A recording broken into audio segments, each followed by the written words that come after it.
E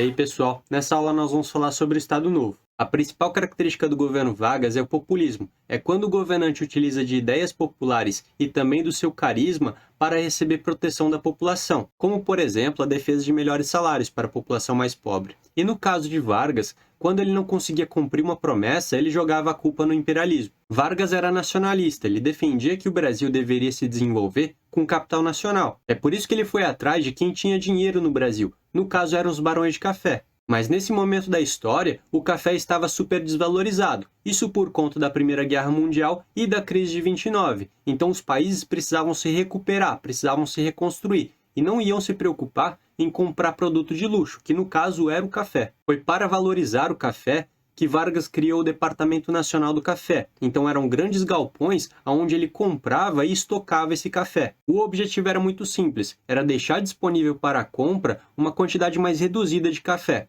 Se era mais reduzido, o produto seria mais valorizado. Esse período de crise também gerou uma grande quantidade de dívidas para os barões de café. É por isso que Getúlio Vargas pegou essas dívidas dos barões e jogou para os bancos pagarem. O objetivo de Vargas com os barões era uma troca de favores. Recuperados, eles poderiam investir na indústria brasileira. Vimos na Revolução de 32 que foi exigida a elaboração de uma nova Constituição, a Constituição de 34. Ela foi inspirada na Constituição de Weimar, na Constituição alemã, defasada de forma proposital, para que fosse necessário elaborar uma nova Constituição, que desse mais poderes a Getúlio Vargas. Nessa Constituição, nós temos os direitos à eleição direta, onde o povo vota no seu candidato, o mandato de 4 anos do presidente, o direito ao voto secreto, diferente do voto de cabresto, pela primeira vez no Brasil, o direito do voto feminino, e todo sindicato poderia indicar um candidato para o Congresso. Parecem ser conquistas importantes para a democracia brasileira, mas nenhuma delas passou a valer. É por isso que era simplesmente populismo.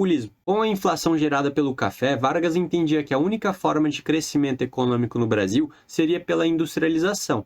Então, para promover a industrialização no Brasil, Vargas comprou máquinas usadas de empresas que faliram na Europa. Também trocou a moeda do Brasil para que ela pudesse se valorizar e diminuir os efeitos da inflação. Todo nacionalista defende um mercado interno forte. É por isso que Vargas aumentou a taxa de importação, forçando os brasileiros a comprar o produto interno e, de certa forma, estimulando o investimento na indústria, já que os brasileiros iam preferir comprar produtos nacionais. Mas para que a industrialização fosse alavancada aqui no Brasil, era necessário todos os setores da indústria aqui no Brasil, inclusive a indústria de base. O Brasil precisava importar matéria-prima para produzir aqui no Brasil e, com a sua própria indústria de base, poderia evitar esse custo. Foi com a ajuda dos Estados Unidos que o governo Vargas criou a CSN de Volta Redonda e o Brasil começou a produzir sem precisar importar matéria-prima. A situação no Brasil era nova e deixava a população insegura. É por isso que Luiz Carlos Prestes retornou ao Brasil e criou a ANL, que era um partido de viés socialista. Só que Prestes sabia que o Brasil não oferecia condições para a implantação do socialismo. Então o que ele desejava era criar condições do Brasil para a implantação do socialismo. Entre as propostas nós temos o pagamento da dívida externa para que o Brasil não devesse mais a nenhum país, a estatização de empresas de capital externo, ou seja, empresas que vinham para o Brasil, produziam e levavam todo o lucro embora, e uma melhor distribuição de renda, ou seja, salários mais equiparados. Em oposição à ANL foi criada a Aliança Integralista Brasileira, com características fascistas. Eles defendiam o monopartidarismo, ou seja, apenas o partido deles governando. O governo nas mãos de um só líder, ou seja, uma ditadura, e o combate às ideias comunistas. Os integralistas se pareciam muito com os fascistas de Mussolini. Enquanto que os fascistas italianos utilizavam camisas pretas, os integralistas usavam camisas verdes. Os fascistas alemães tinham uma saudação, e no caso dos integralistas brasileiros, eles também tinham a sua própria saudação. Eles gritavam Anauê, que significa viva em tupi. Luiz Carlos Prestes, da ANL, sabia que Vargas não deixaria as eleições acontecerem. É por isso que Prestes planejou uma revolução armada contra o governo Vargas. Mas Vargas ficou sabendo da revolução com antecedência, é por isso que ele conseguiu impedi-la. Luiz Carlos Prestes fugiu e a ANL foi fechada. Esse evento ficou conhecido como a Intentona Comunista. Ou trazemos a revolta ao Rio de Janeiro, ou abandonamos os companheiros de Natal. Pode ser uma armadilha do presidente Vargas. Mas o povo já aderiu à revolta em Recife. Moscou quer saber nossa decisão. Não estamos preparados para levar a revolução para o Brasil inteiro. Não estamos? Pelo que eu sei, você afirmou em Moscou que seria capaz de organizar greves e manifestações. O relatório falava até que o Partido Comunista estava infiltrado nos quartéis. E está. Há várias guarnições militares dispostas à insurreição. Você tem certeza que o exército apoiará a revolução? Há vários oficiais que foram meus companheiros e que ainda me apoiam. Se o povo não aderir à revolta, será impossível a vitória. O partido convocará uma greve geral. Se não agirmos, o governo com certeza começará uma forte repressão. Acabará com o movimento em Natal e começará a prender todos os militantes mais ativos no país. Levaremos anos para recuperar um momento como esse, ou talvez nunca mais. Olga, yo voto contra. Todo eso solo existe en el papel. Gold pode ter razão. Talvez devêssemos esperar. Esperar? Nós nunca estivemos tão próximos da revolução. Vamos mudar esse país. Mudar a história. Quando a revolta começar, até a Marinha de Guerra nos apoiará. O que você está afirmando? Eu tenho os meus informantes. A Marinha de Guerra tomará o poder ao nosso lado.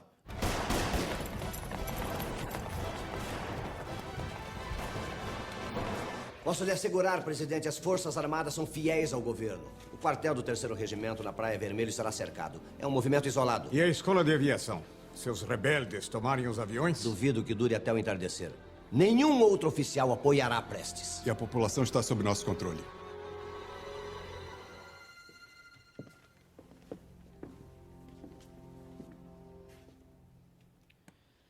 O 3º Regimento. A revolta foi derrotada.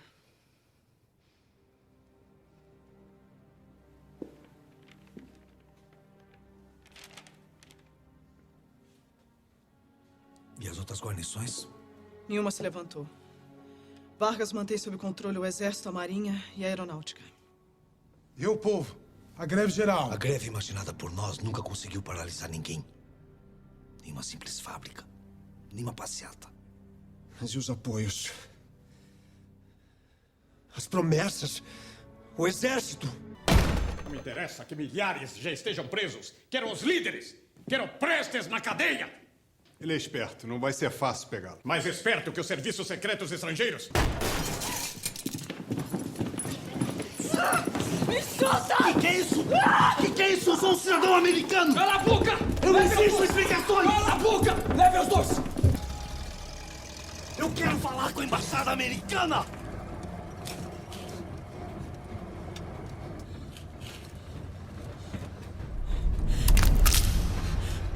Que isso? O que vou fazer com meu marido? Não! Vargas criou o Departamento de Imprensa e Propaganda para censurar qualquer tipo de imprensa. Também criou o programa Hora do Brasil, que tinha como objetivo estreitar laços com a população, em que todo dia às 7 da noite Vargas falava para a população. Claramente era um mecanismo populista, que tinha como objetivo aumentar o seu poder político. Em 1936 foram convocadas novas eleições, ou seja, Vargas teria que deixar o poder. Mas essas eleições nunca chegaram a acontecer. Isso porque foi divulgado o Plano Cohen. Seria um documento de origem soviética em que eles planejavam tomar o poder no Brasil. Por isso, Vargas decretou o estado de sítio no Brasil. No estado de sítio, o governante, em defesa do país, pode fazer qualquer coisa, sem a prévia aprovação do Congresso. Foi durante o estado de sítio que Vargas criou o Estado Novo. O Brasil seria uma ditadura até que ele estivesse seguro novamente. Depois disso, descobriram que o Plano Cohen era falso, mas Vargas já tinha conquistado seu objetivo, que era a ditadura. No dia seguinte à implantação do Estado Novo, foi divulgada a nova Constituição, a Constituição de 37, em que foi implantada a pena de morte, as greves foram proibidas e o Congresso foi fechado, ou seja, o presidente governava sozinho. Plínio Salgado, líder da Aliança Integralista, organizou uma manifestação contra a ditadura de Vargas. Acabaram todos presos. Esse evento ficou conhecido como a Intentona Integralista. Vargas não queria participar da Segunda Guerra Mundial, na verdade queria tirar proveito, fazendo comércio com os países que estavam em guerra. Mas por conta da CSN, os Estados Unidos pressionaram o Brasil a entrar, e Vargas não teve escolha. A participação na guerra demonstra uma incoerência política, já que o Brasil era fascista ao lado de repúblicas. Com a perda de popularidade, Vargas ataca com medidas populistas, como por exemplo a CLT, a legislação trabalhista, e também promete convocar novas eleições num prazo de 60 dias. Mas a massa popular adorava Getúlio Vargas, é por isso que eles iniciaram uma campanha chamada queremismo, queremos Getúlio Vargas de novo. Ou seja, a população mais pobre queria que Getúlio Vargas fosse candidato e que voltasse a ser presidente. O general Gaspar Dutra encarou o queremismo como uma tentativa de golpe, como foi o Plano Cohen. É por isso que ele exigiu a renúncia de Vargas. Vargas renunciou e foi o fim do Estado Novo. Okay, right? We're fine. Everything is fine.